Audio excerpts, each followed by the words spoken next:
Di atas rata-rata. Gak remedial ya. Gak cuman satu sisi nih, tapi dua sisi sama-sama bagus. Oke. Berarti untuk dari Bigetron Alpha mereka akan ada di blue side. Sementara second pick selection untuk home team. Nah ini Waduh. juga sama lagi nih. Waduh. Ini adalah KKM gua dulu. 75. Ya kan, dan Bagus-bagus dong ada nilai satu di kamu. atas KKM, ah. Bagus Wih, dong. bagus Enggak, dong. KKM sekolahnya. Nilainya berapa? Bos, sorry bos. Kita tuh kan dari dulu dia jadi nyontek. Jago jadi. Boleh ya. Jangan ya. Jangan ya. Alright, tapi ya dengan win rate yang cukup besar. Dengan berarti mereka punya konsistensi yang sama juga. Ya, berarti ini kalau kita lihat ya, berarti dua tim yang ada di top 2-nya. Blue side dengan red side-nya balance. Ya. Alright. 3 dengan 4-nya tadi nggak balance. Jadi bisa dibilang ini Second pick-nya aja nih yang bagus kan buat nomor 3 dengan 4-nya. ya bisa kita bilang berarti tandanya mereka mau di priority pick atau mereka main di fleksibel, mereka nggak masalah. Betul? Selama para arsitek di belakang mereka benar-benar bisa melakukan respect ban, Yap. respect pick, jangan Yap. lupakan. Karena tentunya kita akan melihat menjadi penentuan, pembuktian, the final pause, drafting phase. Mari kita mulai. Wow, dan MPL Arena full house. Dan ini dia untuk draft ban and pick-nya. Di mana blue side memang sudah dihuni oleh Bigetron Alpha yang sudah langsung menutup pula ke arah Hylos, ke Idit dan juga bahkan Alpha. Link gak akan dilepasin lagi, tapi Phobius akan berada di tangan dari Super Luke. Polveus bukan pertama kalinya, tapi jangan lupakan Polveus dari Super Luke. Dari kemarin dia push MMR di MPL. Benar-benar win rate-nya cukup tinggi dengan Polveus yang dimiliki. Oke, Poveus memang bisa melompat ya, tapi berhadapan dengan Terisla yang juga tanky ya. Ini tinggal bagaimana Dairen memaksimalkan untuk penggunaan dari Terisla-nya. Kalau diajak kita bicara soal adu head to head. Yes, Poveus kuat untuk dibawa level yang keempat. Tapi kalau untuk adu team fight Poveus, kalau sampai dia salah buka dan salah melompat, dia akan menjadi makanan atau target yang empuk buat lawannya. Yap. Yes, benar banget. Tapi ngomongin ke arah Bigetron Alpha, mereka di-respect dengan adanya Link, tidak mau merebutkan. Tapi Hayabusa bisa menjadi sebuah jawaban. Sedangkan Hayabusa dilepaskan begitu saja kepada para pasukan Bigetron Alpha. Yep. Dan menawarkan untuk Roger nih ya berarti. Oke. Sementara Roger kayaknya nih lumayan sulit untuk bertemu dengan adanya Terizla. Apalagi kalau Roger jungle ini bakal sering banget nanti ketemu dengan Vexana. Yep. Tapi aku suka sih Ben Alpha di sini, berarti kemungkinan besar ya Assassin yang bakal menjadi faktor pen-trigger nih buat Atau jadi jungler. Nolan kah? Nolan ada, tapi kalau RRQ ya masih ada si Fred. Kemarin di ban dong kemarin Fredrin. Betul banget, tapi ngomongin ke arah Roger dan juga Matilda ini akan dive in, dive outnya gampang banget. Jadi just in case kondisinya harus pakai purify nggak masalah. Yap. Kalau posisinya juga harus berubah dengan karena trap itu nggak masalah. Tapi Fanny, dan si Barat, si Oshi. Dari Sutsujin. Padahal tadi kita lihat sendiri di depan mata latihannya pakai Fanny, pemanasannya pakai Fanny. Tapi kalau ngelihat bahkan setupnya lagi-lagi yang memang harus diperhatikan dari setiap draftnya. Ini Bigetron Alpha sempet dari kombinasi Phobius dan Matilda ini pernah dibawakan sama Geek Fam Oke. pada saat itu. Dan itu works banget. Bisa banget sih, apalagi dengan Guiding Wind nih yang menjadi PR nantinya untuk bisa menangkap Rogernya kan. Ya. Akan jauh lebih lincah buat Roger dengan bantuan Matilda. Dan ini gold lane sudah mulai ditutup. Tampaknya Brody untuk bisa membuat Fanny dari Sutsujin masuk ke gold lane lebih Wow. mudah. Moskov sih harus ditutup juga kalau mereka mau lepaskan Moskov agak cukup berbahaya menurut saya ya. Tapi Kemarin- bahayanya ada Bruno juga gak sih? Benar. Kemarin Link juga kan Sutsujin pakai 2 kali langsung win ya kan. Yep. Sekarang Fanny ini ya. Berarti debut ya harusnya di season ini. Ya Untuk kita Fanny-nya Sutsujin. Sutsujin ya. Iya, kita bakal melihat apakah Fanny-nya Sutsujin akan sepenetrasi itu. Karena memang tidak bisa dipungkiri, Sutsujin ini dia mengemban historical yang cukup berat untuk dia lalui. Tapi itu dia bedanya fighter, warrior. Dia nggak akan menyerah sampai berubah ceritanya dia yang mungkin dipandang sebelah mata oleh para rakyat Mobile Legends Bang Bang. Jadi cerita historik yang benar-benar heroik. Oke. Dan ini Hero Idok sudah mulai dikurangin. Takutnya Franco? Ruby juga bisa di-ban nanti ya buat nextnya. Harusnya sih. Iya, gak ada Franco dulu. Nextnya bisa ke Ruby, jadi lebih mengurangi untuk proses coveran kepada si Rins. Ini band Tuh. Moskov dulu kah? Moskov boleh kalau mereka nggak mau pakai karena junglernya bisa diubah ke arah Roger. Sedangkan Moskovnya akan berada di arah Gold dan itu berbahaya ketika di tangan dari Eman. Yap. Atau digeser nantinya Roger yang akan ke gold. Muncullah The Battle of Assassin nantinya. Hayabusa. Hayabusa, Nolan bahkan ini masih available juga. Tapi kalau melihat lagi nih untuk RRQ Hoshi last band mereka ternyata benar-benar menutup ke arah mid lane. Untuk Moreno biasanya Valentina untuk Moreno itu di first pick loh. Karena kita melihat di sini para pasukan dari tim Arakiosi mereka nggak mau untuk tidak ada netralisir. Mereka tidak mau kalau misalnya Eternal Guard yang kopinya akan dipakai oleh Moreno sebagai counter dari timnya tersebut. Mereka nge-ban Kaji tapi ada Ruby loh. Dan Ruby ini power pick buat Idok. Betul. Dan ini cukup berbahaya untuk Bigetron sekarang. Dan mereka harus bisa melancarkan rencana mereka juga meskipun bisa ngedodge nih. Ada Guiding Wind memang. Dua hero aspiran nih langsung muncul ya. Betul. Iya. Terus nanti goldnya Layla tambah satu. Gak jangan underestimate Om. Bisa Skylar kan? pernah pakai Layla loh. Kan makanya aku mention Layla, kalau nggak ada bakal aku mention. Tapi kayaknya mungkin harus yang bisa nge-burst down ya. Seperti Nathan, Bruno. Tapi kayaknya Nathan ini punya possibility juga. Aku lebih suka ke arah Moskov sih. Kondisinya gimana caranya Moskov ini bisa menghindari damage yang diberikan dari seorang Superloop. Atau enggak, kalaupun nggak Moskov, Kari sekalian. Kari aja mainkan Kari. Dan itu dia ternyata Rogernya digeser. Rogernya digeser. Muncul The Battle of Assassin dengan Nolan yang diambil. Kari nggak sih? Kari atau Nathan? Aku sih lebih suka Kari. Nathan akan berat banget untuk sosok dari seorang Skylar bisa bertahan. Tapi kita tahu ini Skylar. Dia bisa jump in, jump out. Tapi kalau Kari dia ngomongin super look masuk nggak sengaja sembarangan aja. Udah bisa dipastikan dilahap sama Skylar. Right. Dan last pick yang akan menentukan. Dan ternyata itu dia Melissa untuk bertemu dengan adanya Faramis. Models yang akan cepat untuk bisa membersihkan ya dengan multiple shot yang bakal diciptakan juga. Untungnya Skylar punya punya 2 badan di depan dan 1 distraksi yang bukan badan. Itu Fanny. Tapi ada untungnya lagi sih, Haruki Hoshi punya marksman seperti Skylar ya. Poolnya loh. Luas. Kemarin Nixie ya. Yang sempat dipertanyakan sama KB. Hero Skylar. Hero poolnya sempat dipertanyakan sama KB. Alright, tapi ya ini dia untuk dari segi game indexnya juga. Early to mid-nya cukup seimbang, tapi untuk late game RRQ mereka punya keuntungan. Ya kalau late game-nya jelas ada si Melissa ya. Melissa ini kuat banget. Dia seperti Moskov tapi multiple shot kan. Dan itu yang buat dia powerful banget di late game. Dan juga punya self defense. Go away. Itu dia. Oke, dia punya rumah Sandy. Rumah. Buat kabur. Match of the day bakal menyaksikan siapakah yang berhasil mendapatkan tata tertinggi di regular season dan bahkan membuktikan mampukah Arakiosi membuka Bigetron Alpha atau the final boss berhasil mengguncang sang raja. MPL Arena, mana tepuk tangannya? Let's go to the lead of down. Dan ini pembuktian siapakah yang berhak untuk menghuni posisi pertama dari klasemen minggu yang ke-6. Karena dengan posisi yang cukup imbang kali ini salib menyalip telah dilakukan juga. Tapi kalau ngelihat dari head to headnya nih, secara match up both lane, Skylar dan juga Eman, ini menang range guys untuk Skylar. Iya, Skylarnya punya power poking, makanya key-nya sampai datang ke arah atas. Dan Idok dia pintar banget, dia nggak mau keluar di map supaya Emannya nggak terasa terpressure. Oke. Dan juga poke damage dari Skylar di early game tadi yang sudah cukup besar ya kelihatannya. Damage-nya membuat Eman harus ada di half HP juga. Dan kalau sampai Skylar sudah di level 2 akan jauh lebih enak karena ada falling untuk menambah efek attack speed dia. Ada Muddle, ada Falling, dan ya untuk sekarang bermain secara agresif lain lagi. Tapi dari segi emblemnya juga nih 2 Rapture bahkan yang dibawa untuk RRQ. Hampir saja termakan di depan sana. Dan Skylar mencoba untuk melakukan sedikit cover dan mencoba untuk melakukan defensif terlebih dahulu. Gak mau terlalu terburu-buru, sedangkan di mid lane tadi dengan pick off yang gagal diberikan oleh seorang Super Ken. Dari Sotsuji masih level 3, untungnya Super Ken dia berada di posisi yang tepat. Kalau itu level 4 mungkin first blood di tangan di Super Ken. Ya, tapi menarik untuk melihat kedua marksman ini tanpa basic common emblem. Dua-duanya emblem assassin. Jadi sama-sama mengincar untuk poking damage atau bahkan bisa menciptakan situasi untuk menang dari laning dia. Dan combo untuk Roger Faramis ini untuk Bigetron Alpha mereka masih 100% ya. Terlihat masih belum bisa dikalahkan juga untuk sejauh ini. Tapi yang Turtle sudah muncul. Setup ke antara kedua belah assassin nih masalahnya. Mereka nggak cukup mandiri. Mereka bakal coba untuk, ternyata mereka pop duluan. Oke, mereka pop duluan.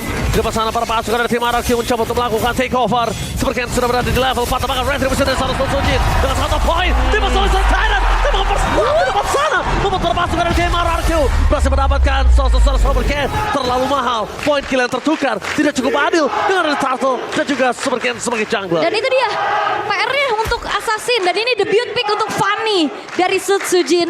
Yep. Smoke duluan, pegang turtle-nya duluan, low HP, akhirnya di zoning out dengan Terizla. Yap, itu tadi masih level 3. Begitu dapat turtle-nya level 4 penalty zone langsung dibuka juga. Langsung dikejar. Betul, langsung continuous dan akhirnya yang tumbang tadi adalah Super Ken. Oke, topnya masih aman-aman aja sampai dengan sejauh ini. Wow. Bahasa Inggris kita bakal melihat menuju semua ke arah Bigetron. Sedangkan bahasa Indonesia menuju ke arah RRQ. Sesuai tempat duduk, mari kita menyaksikan. Apakah caster bahasa Inggris atau caster bahasa Indonesia yang benar dalam match kali ini. Nah ini talent prediction ya. Walaupun sebenarnya banyak yang sepakat ini bakal jadi game yang cukup keras dengan 2-1 berakhirnya juga. Well, let's see. Dengan keunggulan yang bisa dipegang sama RRQ Hoshi walaupun memang tipis aja nih Om. Yap, tapi masih dengan power untuk Nolan farming. Nih agak sulit untuk bisa dihentikan juga. Super Ken masih bebas untuk bisa farming terus-terusan. Audience prediction. Tapi depan sana memasak ke arah seorang Ki. Menuju ke arah Sutsujin. Dengan para buff yang dimiliki masih bisa selamat untuk mundur ke arah belakang. Tapi audience prediction. 9 berbanding berapa tadi? 91 banding 9. 91 banding 9. Di mana Biget Troopers? Tenang, itu hanya prediksi aja. Karena eksekusi juga yang akan menjadi bukti. Siapakah yang layak ada di posisi pertama. Tapi I'm offended, Idok. Ternyata masih belum berhasil untuk menggapai kepada seorang Ki. Ya, apalagi pas posisi loncat juga tadi Povius Matilda 100% untuk combo. Wow. Iya, 100% dan terlihat ini juga pernah dibawain sama Geek Fam ya. Dengan cukup baik juga membawa Povius, gak usah repot-repot untuk flicker ke belakang. Betul. Dan juga menjadi salah satu source untuk bisa kabur nanti Poviusnya. Meskipun di sini Superlook ternyata pakai flicker loh. Oh, bilang di zone menuju ke arah yang sangat cepat ke depan sana dari seorang Superlook menjadi target utama. Dari Moreno dan telah keluar dini. Membuat para pasukan dari tim Bigetron mereka gak punya Dead Ref. Rincia menjadi target utama dari seorang Superlook. Ternyata berhasil mendapatkan satu point kill. Tapi dengan para pasukan dari tim RRQ yang mencoba untuk membalikan kembali keadaan mereka tidak kuat. Karena Luke versus everybody akhirnya berhasil di shutdown. Membuat para pasukan dari tim Bigetron harus mundur. Mereka gak boleh sembarangan maju lagi. Karena mereka gak punya Dead Ref. Dan mereka bisa dibalikan keadaannya. Moreno, ingat Moreno kali ini harus mundur ke arah belakang dan itu dia satu poin kill terhadap Moreno yang sudah kita proyeksi dan sudah kita prediksi akan menjadi point kill di tangan RRQ. Oke, dan membuat dari Turtle harus terreset dulu. Tidak ada eksekusi yang cukup cepat ke area Turtle tersebut. Sementara di arah top lane, ini dia akan terlihat bagaimana dua belah gold laner akan harus ikut fight karena cukup dekat ke area Turtle yang udah mulai di-setup oleh Bigetron Alpha. Susujin versus everybody. Mampukah Susujin melakukan takeover terhadap Turtle di depan sana? Menuju ke arah depan dan kalah. Kali ini Susujin harus mengurungkan dirinya dan mundur ke arah belakang. Mengakui Super Ken membuat Turtle ini tidak ada yang perfect di game yang pertama. Alright, berbagi kembali dengan adanya kesengitan yang terjadi pula. Tapi terlihat untuk gold lanernya masih belum ikut fight juga. Dan Eman, ini dia harus manfaatin power early-nya Om. Yap, dan Eman juga masih belum join tadi buat tim fight-nya. Jadi masih sama-sama menyimpan potensi ketika kedua marksman ini akan muncul ya ke depannya. Cuman satu poin kita adalah bagaimana Superlook ini bisa zoning pemain RRQ. Dan semuanya di zoning sama seorang Superlook. Dan para pasukan dari tim RRQ, mereka akan coba di kontes di fight jungle menuju ke arah Purple Buff dari tim RRQ mencoba untuk bertahan. Sedangkan para pasukan dari tim RRQ, mereka terkena zoning out dari seorang Superlook. Dan Purple Buff di depan sana harus hilang begitu saja. Masih bertahan dan Melissa dari sosok seorang Skylar berhasil membuat Superlook tumbang. Purple Buff masih di tangan dari Sutsujin. In fight jungle yang gagal total dan bahkan menimbulkan korban jiwa. 2 korban jiwa. Dan bahkan thanks to Dairen. Dia yang buying time, dia yang pisahin, dia yang nahan damage di depan sampai akhirnya eksekusi baik bisa dilakukan oleh RRQ Hoshi. Dan kali ini Eman tidak akan berasa aman karena dia akan ditarget selanjutnya. Yes, itu dia Mobile Legends di mana memiliki development league di arah Liga 2-nya dan itu benar-benar mendevelop Rins, Idok dan juga Dairen dan lihat membuktikan mereka sekarang berada di posisi yang sangat-sangat baik. Ya, dan sesuai dengan statistik juga ya. Lihat bagaimana Sutsujin 1 poin kill tapi ada 4 assist loh. Dia masih ada kontribusi untuk setiap team fight yang terjadi tadi. Dan ini dia konversi gimana mereka unggul dari segi team fight, mereka unggul dari point kill, dikonversikan dengan adanya objektif yang bagus juga karena berbarengan. Outer turret di arah top dan juga bottomnya hancur loh. Oke, tapi Superlook selalu bisa dapetin zoning ya. Apalagi dengan membawakan flicker juga, dia akan jauh lebih aman untuk lompat ke depan, masuk ke kumpulan dari pemain-pemain RRQ. Karena itu tadi, flickernya akan bisa membuat dia keluar. Atau kalau dia mau nyari orang juga bisa. Kalau pasifnya penuh, terlalu pakai dini. flicker. Tifa di depan sana memasang dengan seorang Richa. Flicker telah dikeluarkan dengan tenaga untuk menuju ke seorang Moreno mengeluarkan Nether Ram-nya. Tapi para pasukan dari tim RRQ mereka tersoning out menuju ke arah Sarsel. Sosojin gak mau tinggal diam dan Retribution from Sosojin berhasil mendapatkan satu buah Sarsel kembali. Dan Melissa di depan sana hanya terdiam memberikan damage yang sangat maksimal. Membuat seorang Superlook tumbang bersama dengan Richa. Pertukaran tidak cukup adil tapi Skylar harus hilang. Dua dan bahkan tepat. RRQ terlalu nafsu greedy yang dilakukan terhadap teamfight yang mereka miliki ternyata menimbulkan 4 korban jiwa. Ternyata pencurian karakter Soul ini nggak cukup untuk RRQ. Mereka ingin lebih sampai akhirnya 4 pemain. Mereka harus dihilangkan dan ini menjadi turning back point untuk Bigetron Alpha. Tapi Rise Boy, MPLID Extremer. Nah, belum sadar. Oke, Biasa. Raje Boy yang kalau di belek hatinya ada Bigetron Alpha-nya kali ini ingin mengawal tim kesayangannya dan itu dia. Apa nih? Apa nih? Oh. Apa tuh? Ada apa tuh? Ada, apa tuh? Oh, dia juga pengen bangun. Oh, Ah, jadi dia Kingdom atau Biget Troopers nih? jadi Kuproy juga. Oh, jadi Kuproy juga. Eh, Oke. Keren, iya. Gimik terus. Masih gimmick kangen terus. ya Riz ya, pengen sih kangen ya next stage ya. Ya, tapi ya itu adalah masa lalu, Riz ya. Alright, tapi kembali lagi keunggulan yang sempat dipegang sama RRQ Hoshi nih yang menginjak angka 1.500 tadi dengan overcommit tersebut bisa dipanis dan disamakan sekarang untuk Bigetron Alpha, Om. Iya, ini bisa diacak-acak juga dengan support tadi ya. Lagi-lagi yang selalu bisa nge-buying time, bahkan bisa tadi untuk nge-distract juga untuk pemain RQ. Sehingga ya untuk tim fight jangka panjangnya yang harus mereka cari tahu sekarang adalah bagaimana untuk bisa cepat dulu nih. Untuk mengembangkan support look yang selalu melompat sedari tadi. Ya, Gak itulah. bisa kepegang. Itulah kenapa Kaja ditutup supaya tidak ada defense zone pasti untuk Superlook. Dan para pasukan dari tim RRQ, mereka bakal coba dipasang dari Jiren. Dia bisa terlalu besar, Ama Fender dengan seorang Moreno. Dia bisa terlalu besar dengan Nether Ram, tapi Purify Cam is after day for this time.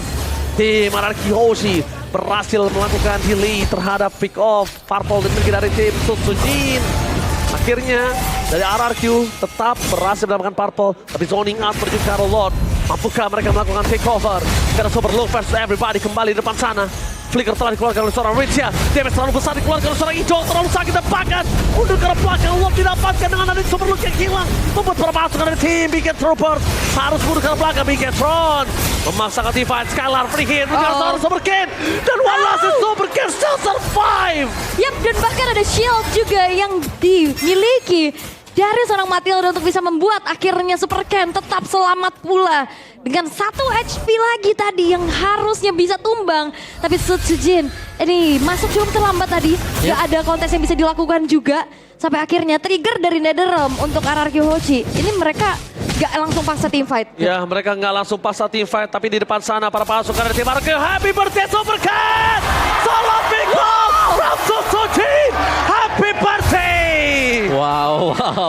Tidak disangka sama sekali ada memang satu solo pick juga yang terjadi. Dan ya kalau kita melihat item untuk Fanny tadi, kalau nggak salah ada War Axe di sana. Buat item ketiga dia. Berarti mungkin dia bakal cari stack dulu nih buat dari jungle-nya dan tiba-tiba masuk nanti. Yap, tapi ini benar-benar teracak-acak sama Phoveus ya. Ini parah sih. PR banget, dia bisa makan damage, dia bisa makan resource dari RRQ Hoshi sampai akhirnya.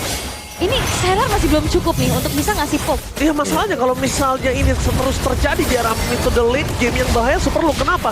Mungkin sekarang dia kuat, mungkin sekarang dia bisa bertahan menuju ke arah Rinsia, menuju ke arah Idok. Tapi nantinya kalau Skylar sudah full item, bahkan sampai ada si Halberd di tangannya, itu ngomongin Superlook itu instan banget. Malefic lah, dan bahkan Queen of Nature tadi Superkin masih bisa kabur. Dan itu dia satu tindakan preventif yang diberikan oleh seorang Superkin untuk menghindari Sutsujin. Yap, satu second eye juga tadi yang menyelamatkan Superkin. Tapi bicara soal gold laner nih ya, dari Eman yang nggak ke pick off sama sekali. Cukup bahaya memang karena ini sudah mulai bisa join Emannya. Sakit banget. Waduh, sakit banget tadi, tapi kita lihat sedikit ada replay. Dan kalau dilihat dari itu nggak ada yang bisa di pick off ya, kalau lihat dari kaca kecil, nah itu dia. Nggak ada yang bisa di pick off. Yap, tadi replay melihat bahwa 1 point kill bisa digabungkan Sutsujin. Ini 1v1 situation juga kan tadi yang terjadi. Sementara kembali lagi sekarang keunggulan dipegang oleh Bigetron Alpha. Di bawah. Sutsujin. Bahkan di sana Moreno mengeluarkan Nether Ram yang tandanya Bigetron tidak bisa melawan sifat tambahan. Satu momen kill terhadap Overlord. It's something of terjadi. Idok di depan sana. Masih ada team fight tambahan. Moreno tidak boleh maju karena itu akan membuat tim dari Bigetron makin lebih flop. Dan satu pick off terhadap Super Superlook ini menandakan pertanda yang berbahaya. Kalau Ifro kali ini akan coba ditukar dengan Superlook, jujur itu nggak adil. Yap, itu dia. Tidak adil pastinya EXP tukar ke arah Romnya juga. Sementara kali ini Bigetron Alpha mereka masih coba untuk bisa memanfaatkan kembali posisinya untuk invite ke arah purple buff dari Sutsujin. Oke, di sana Super Ken bakal coba ditangkap oleh seorang Sutsujin. Dengan tidak adanya kondisi purple buff membuat Sutsujin harus mundur ke arah belakang. Terperangkap dari sana, tapi Skylar tidak akan membiarkan para pasangan dari tim Bigetron semua menginvite jungle yang dari Sutsujin. Mereka percaya dan bahkan Sutsujin percaya kalau timnya tidak akan melepaskan purple buff miliknya. Yap, dia harus sempat recall dulu tadi. Dia sempat pulang dulu bahkan dengan HP yang low tadi. Sampai akhirnya purple buff masih bisa dipegang di tangan dari Sutsujin. Dan sekarang Skylar sudah selesai dengan adanya Wind of Nature. Yap, ini duel untuk Roger bersama dengan Melissa yang sebentar lagi akan kita lihat. Offended. Oke, tapi lihat Ki. Commit. It's the pick off. Commit miscalculate dari Ki. Yang dia beranggapan masih bisa melakukan Seeking Eagle. Tapi ternyata dia harus ditelan bumi. Wow, dan ternyata itu dia PR-nya Ki. Yang punya favor, yang punya flash of Dionysus juga yang ngebuat akhirnya miskalkulasi di all in aja. Dan ini membuat akhirnya fight di area Lord akan 4 versus 5. Oke, 4 versus 5. Perpasukan ada tim RRQ. Mencoba melakukan takeover menuju ke Lord. Tapi double kill. Berhasil mendapatkan 1 point kill. Tadi lebih itu saja. Roger yang berhasil mendapatkan. Meskipun dari Eman berhasil mendapatkan shuttle. Akan coba dikejar oleh seorang Ricia. Ito 1 point kill. Dengan pounce. Bisa point. Eman terlalu sakit. Shuttle akhirnya diberikan. No, Wind of Nature save the day for this time. Dan Skylar harus mundur, dia tahu Eman dengan Legend Pulse bisa menyelesaikan dia dengan sangat cepat. Oke, tapi Eman sepertinya nggak bisa terlalu maju lagi. Terkena dengan curse touch. Dengan 1 damage yang cukup besar kali ini. Berhasil untuk membuat dari Eman mundur. Tapi itu dia shutdown mahal. Bisa didapatkan. Pertukaran kembali terjadi nih Om. Iya, ada pertukaran tapi yang unggul yang dapetin Lord tadi ya. Meskipun begitu harus ditukarkan dengan satu turret di area mid juga. Dan kali ini adalah tugas untuk mengawal Lordnya. Apakah akan ada free push atau akan dibiarkan saja untuk menjadi satu Lord gratis yang jatuh ke tangan Bigetron Alpha. Dan sepertinya ya Lord ini tidak akan dikawal sama sekali. Ya, dia untuk memperpanjang nafas saja ya kalau kita lihat ya. Tapi kalau melihat kondisi para pasukan dari tim RRQ yang sudah menunjukkan batang hidungnya di arah bottom lane, Lord ini bakal coba dikawal juga ternyata ya. Dan mereka bermain dengan slow push, lihat. Kondisi dari bottom lane slow push yang dilakukan oleh tim RRQ menimbulkan efek 3 laning lainnya masih terdorong. Yep. Itu masih ada satu wave lagi ya. Oke, terperangkap oleh seorang Superlook. Menutup ke arah Sutsujin akhirnya mundur ke arah belakang. Sutsujin terhentikan pergerakan dan mungkin saja untuk game selanjutnya Poveus udah bisa di-respect gak sih? Atau kan di take over minimal? PR ya. Minimal di-deny aja. Oh, kelihatan. Super Ken. Oh, I'm offended. Masih bisa dihindari dengan cukup baik juga, tapi Sutsujin. Tapi lihat Sutsujin mencoba untuk melakukan sedikit cutting terhadap Super Ken. 2 kawanannya sudah menunggu di depan sana. Karena dia tahu RRQ sudah menimbulkan gerakan-gerakan yang sangat cukup jahat tadi di arah top lane. Tapi aku cukup setuju sama statement dari Mas Dika di belakang. Sutsujin ini tipikal mirip dari Carl TZ. Yes. Gak terlalu yang bener-bener main mekanik fast hand atau gimana, tapi presisi aja. Presisi. Yep. Sabar, nunggu cari momen yang pas. Hampir saja di depan sana semua skill dikeluarkan. Tapi memang sekarang kita cukup sulit kalau melihat ada yang boros. Seperti kayak Quad Shadow. Quad Shadow itu kalau boros juga berbahaya. Yep. Dan terkadang bahkan Quad Shadow yang fast hand itu yang tapi nggak presisi malah yang menimbulkan tumbang dirinya sendiri. Ya, dan Fanny Sutsujin kayak nggak yang freestyle gitu loh, datang menjalankan tugasnya aja untuk farming, jalanin jauh. Oke, tapi Ki masih ada flash of the Oasis. Tampaknya Purple Puff setidaknya membuat para pasukan dari tim RRQ udah dapat informasi kalau mereka bisa commit ke arah Ki. Mereka bisa commit. Yap, itu cukup menyeramkan juga sih kalau memang Ki nggak punya skill buat ngedash misalnya dengan Guiding Wind-nya. Bisa jadi dia terpick off, apalagi tadi kan dapatin extra shield juga dari Guiding Wind. Dan Ki punya Blood Wings, ada shield tambahan lagi kembali di sini yang bisa didapatkan untuk Matilda. Dan kedua tim ini masih bermain dengan cukup sabar, saling menunggu untuk menemukan celah. Karena dari tadi kita melihat juga Bigetron Alpha mereka jalan berdampingan 2 pemain mereka ya. Ini ada Ki sama si Eman nih jalan bareng terus dari tadi. Jadi Guardian Angel ya bisa dikatakan juga, ini benar-benar dijagain karena Eman punya delivering damage yang bagus juga tadi. Oh, karena Superlook di depan sana terperangkap begitu saja. Masih terlalu banyak damage yang diberikan, tapi Super Ken melakukan following up damage. langsung tarik rem tangan. Emang penetrasi berapa? 2. Instant pick off kembali terjadi menuju ke seorang Key. Eman untungnya ada Purify, karena kalau tidak Purify, Eman juga akan menjadi korban keganasan dari tim RRQ. Mereka mencoba untuk zoning out, di mana Luka berada. Karena Dairon tidak mengenal takut, dan Skylar melihat posisi Eman tanpa adanya Super Key, dia tahu Eman sekali dive in, gak bisa dive out. Oke, dan masih coba untuk di screening out oleh Idok beserta Diren. Unggul jumlah kesempatan yang harusnya bisa dimanfaatkan oleh RRQ Hoshi. Tapi PR-nya adalah mengetahui Super Cat. Oh, Idok Oh, miss. Idok miss with flicker kali ini. Ada penalti zone juga hilang, terlalu terburu-buru pasukan dari tim RRQ. Mereka terlalu terburu-buru. Mereka mencoba untuk mencari di mana pergerakan di Super Cannon menunjukkan batang hidungnya. Membuat zoning out, take over menunjukkan Lord tangan coba di tangan dari Sotokin. Mereka tidak lepaskan Lordnya. Mereka langsung disengage. Mereka membuat barikade. Mereka tidak mau terlalu terburu-buru karena super long. Hampir saja dimakan Wind of Nature. Gak bisa menghentikan pergerakan dari sosok Endless Battle. Itu dia Eman. Berhasil untuk bisa mempunish dan lagi-lagi pertukaran terjadi. Dapetin Lord tapi kalah fight. Iya, dan ini emannya belum terhentikan sama sekali. Ini kelihatan bagaimana power untuk Roger juga yang sudah mulai tampak. Dan dengan satu garukan Lycan Pons, ini Rilis bisa langsung hilang loh. Oke, tapi lihat Eman setengah darah depan sana. Buat perpasukan dari tim RRQ, mereka masih kuat dengan adanya Lord yang bergerak menuju ke bottom lane. Mencoba di cover oleh tim dari RRQ. Untuk kali ini RRQ mencoba untuk fokus menuju ke arah bottom lane, mengcover atau bahkan mereka melepaskan Wah, itu saja. rame banget nih kayaknya. Susujin mundur gak sih? Mengintip saja dan memberikan informasi. Lord dengan adanya 3 pemain yang hilang dari RRQ gak bisa mereka kawal.